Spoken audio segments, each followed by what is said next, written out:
It's fitting that I should start this series with the Porsche 908 in Assetto Corsa, since it was this very car that compelled me to make my first attempt at a YouTube video.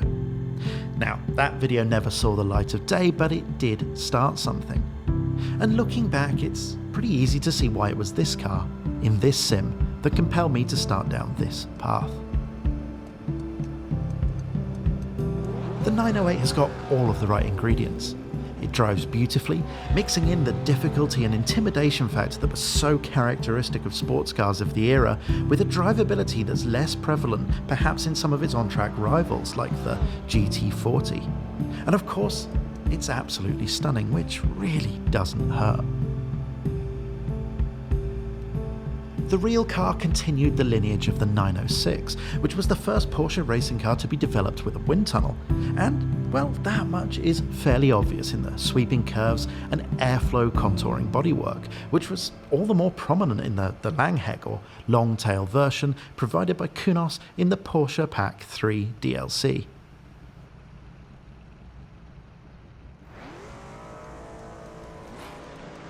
It's easy to see how the Porsche 908 fit into Kunos' content plan for the time when it was released. That period between the mid-60s and early 70s was, well, it was a high watermark for the world of sports car racing, and the stories, drivers, manufacturers, and the cars themselves are, of course, legendary. So much so that even Hollywood has taken a couple of cracks at using those stories to turn a massive pile of cash into a massiver pile of cash. Now, of course, part of that is down to the enduring allure and popularity of the Ford GT40, which was Porsche's closest rival for the 1968 Manufacturers' Championship, the year that the 908 was introduced. If we're being fair, the 908 enjoyed a pretty bumpy first year. While its predecessor, the visually very similar 907, started the season off with impressive wins at Daytona and Sebring, the 908's introduction later on in the year brought with it poor reliability, allowing the Golf-liveried Fords to sneak the manufacturer's title and, of course, Le Mans. History almost repeated itself the following year when Porsche introduced the 917, itself plagued by teething problems. But the 908, now mostly in spider form, was on hand to pick up the slack, winning 6 of the 10 races and returning the manufacturer championship to Porsche. Now, history is all well and good, but let's talk about why I think you should fire up your sim and give this a drive right after this video. Starting with the driving experience, because, well, that's what we care about the most. This car ticks so many boxes.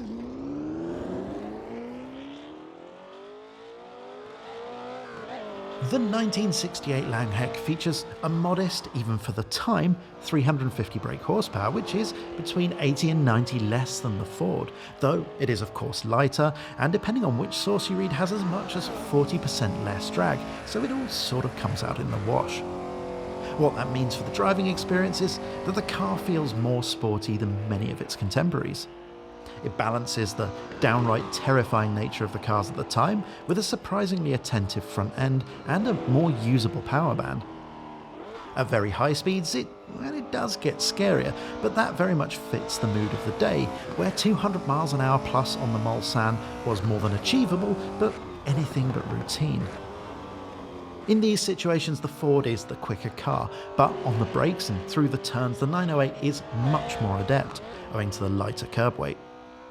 All in all, it is a beautiful driving experience with just enough thrills, scares and action to keep it interesting. Now, in this history-laced video, some of you have probably noticed that I've yet to mention the Ferrari.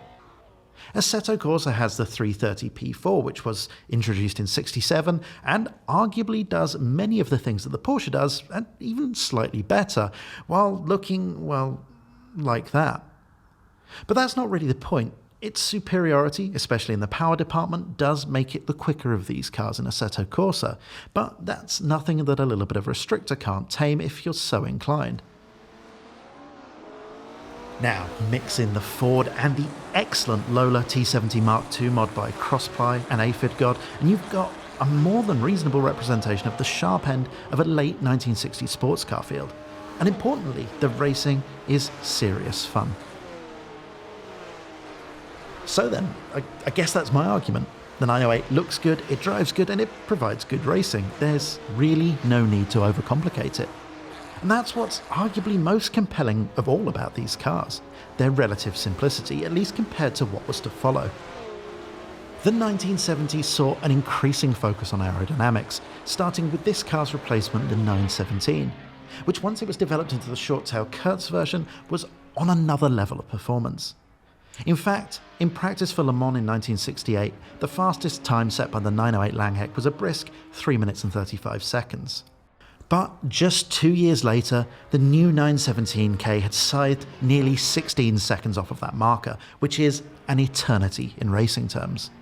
But I don't need to remind you that the 917K exists because, well, it's one of the most iconic racing cars of all time, thanks in no small part to its massive on-track success, but then again, this guy probably didn't do it any harm.